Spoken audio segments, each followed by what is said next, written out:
Sanjeev વાચા YouTube ચેનલમાં આપ સર્વનું હાર્દિક સ્વાગત છે।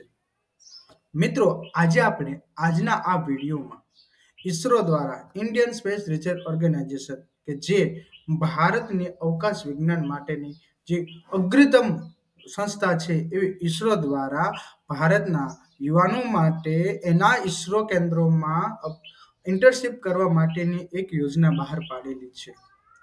તો આ ઇન્ટર્નશિપ યોજનામાં કોણ કોણ ભાગ લઈ શકે છે, કોને કોને આ ઇન્ટર્નશિપ યોજનાનો લાભ મળશે, તેની માટે શું શું લાયકાત જરૂર હશે તે તમામ માહિતી તેમજ આ ઇન્ટર્નશિપ કરવાથી શું ફાયદો થશે તે પણ માહિતી તમને આ વિડીયોમાં મળશે અને સાથોસાથ કેટલું સ્ટાઇપેન્ડ આપવામાં આવશે તે પણ તમામ માહિતી તમને આ વિડીયોમાં મળશે।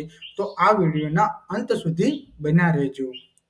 મિત્રો, ઈસરો દ્વારા ઇન્ટર્નશિપની જાહેરાત કરવામાં આવેલી છે, જેમાં ઈસરો સાથે કામ કરવાની સુવર્ણ તક। જો તમે ઈસરોમાં કામ કરવાનું સ્વપ્ન જોઈ રહ્યા છો તો તમારા માટે આ એક અમૂલ્ય તક છે। ઈસરો ઇન્સ્ટિટ્યૂટની વાત કરીએ તો કે ઇન્ડિયન સ્પેસ રિસર્ચ ઓર્ગેનાઇઝેશનમાં કામ કરવાનું સ્વપ્ન જોઈ રહેલા યુવાનો માટે સુવર્ણ તક છે। જો તમે પણ અહીં કામ કરવા માંગો છો તો ઈસરોની ઇન્ટર્નશિપ સ્કીમનો લાભ લઈ શકો છો। આ સ્કીમ દ્વારા વિદ્યાર્થીઓ સાયન્સ, એન્જિનિયરિંગ અને ટેકનોલોજી ક્ષેત્રે પોતાની સ્કિલને નિખારી શકે છે। જો તમે પણ અહીં ઇન્ટર્નશિપ કરવા માંગો છો તો આ વિગતો ધ્યાનમાં રાખો।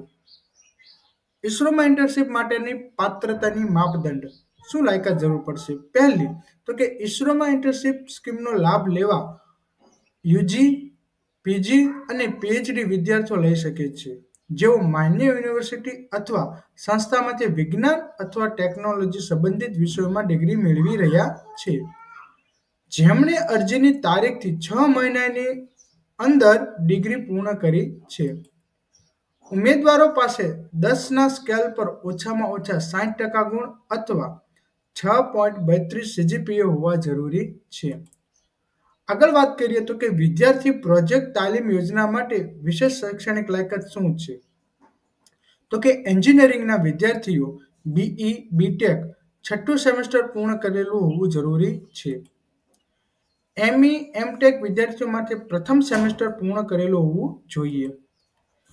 બીએસસી અને ડિપ્લોમા વિદ્યાર્થીઓ માટે અંતિમ વર્ષમાં હોવું જરૂરી છે અને એમએસસી વિદ્યાર્થીઓ માટે પ્રથમ સેમેસ્ટર પૂર્ણ કરેલું હોવું જોઈએ અને પીએચડી વિદ્યાર્થીઓ માટે કોર્સ વર્ક પણ પૂર્ણ કરવો જરૂરી છે। ઈસરો ઇન્ટર્નશિપ અને પ્રોજેક્ટ તાલીમનો સમયગાળો કેટલો રહેશે? તો કે આ આખી ઇન્ટર્નશિપનો સમયગાળો કેટલા દિવસનો રહેશે? તો કે 45 દિવસનો સમયગાળો તમને અહીં આપવામાં આવશે। તો કે પ્રોજેક્ટની તાલીમ યોજના શું છે?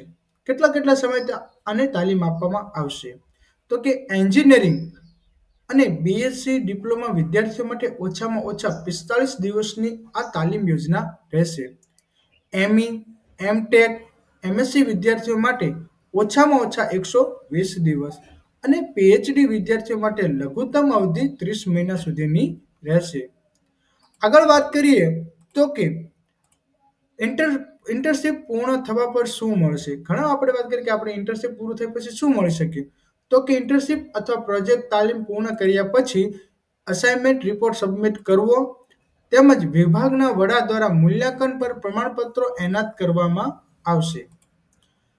કઈ રીતે આપણે અરજી કરવાની રહેશે? તો કે જે ઉમેદવારો કોઈ પણ ઇન્ટર્નશિપ અથવા પ્રોજેક્ટ તાલીમ માટે અરજી કરવા માંગે છે તેઓ ઈસરોની સત્તાવાર વેબસાઇટ isro.government.in દ્વારા અરજી કરી શકે છે। તે કેન્દ્રો અને એકમો કે જ્યાં ઇન્ટર્નશિપ હાથ ધરવામાં આવે છે તેની યાદી પણ વેબસાઇટ પર આપવામાં આવી છે। વધુ માહિતી અને અરજી સંબંધિત સૂચનાઓ માટે ઉમેદવારો વેબસાઇટ પર આપેલી વિગતો ધ્યાનપૂર્વક વાંચી લેવી। આગળ વાત કરીએ કે સ્ટાઇપેન્ડ અને નાણાકીય સહાય આપવામાં આવશે કે નહીં? ઈસરો ઇન્ટર્નશિપ અથવા પ્રોજેક્ટ તાલીમાર્થીઓને કોઈ પણ પ્રકારનું સ્ટાઇપન્ડ અને મહેનતાણું અથવા નાણાકીય સહાય લાભ મળી શકશે નહીં। આ યોજના એક શૈક્ષણિક અનુભવ તરીકે તૈયાર કરવામાં આવી છે, જેમાં વિદ્યાર્થીઓને અવકાશ વિજ્ઞાન અને ટેકનોલોજી ક્ષેત્રમાં નિષ્ણાત બનવાની તક મળી શકે છે। તો જે પણ મિત્રોને ઈસરો ઇન્ટર્નશિપ યોજનામાં પોતાને લાભ લેવો છે, ઈસરોમાં જઈને પોતાનું રિસર્ચ કરવું છે, ઇન્ટર્નશિપ કરવી છે, તેવા તમામ વિદ્યાર્થીઓને આજનો આ વિડીયો લાભદાયક થઈ રહેશે. આવી અવનવી માહિતી મળી રહે તે માટે સંજીવ વાચે યુટ્યુબ ચેનલને સબસ્ક્રાઇબ કરવાનું ના ભૂલતા. તેમજ આ વિડીયો ગમ્યો હોય તો શેર કરજો કે જેને ઈસરોમાં જવાની ખૂબ જ ઈચ્છા છે તેમના સુધી આ લોકો સુધી ચોક્કસ ને ચોક્કસ વિડીયો શેર કરજો.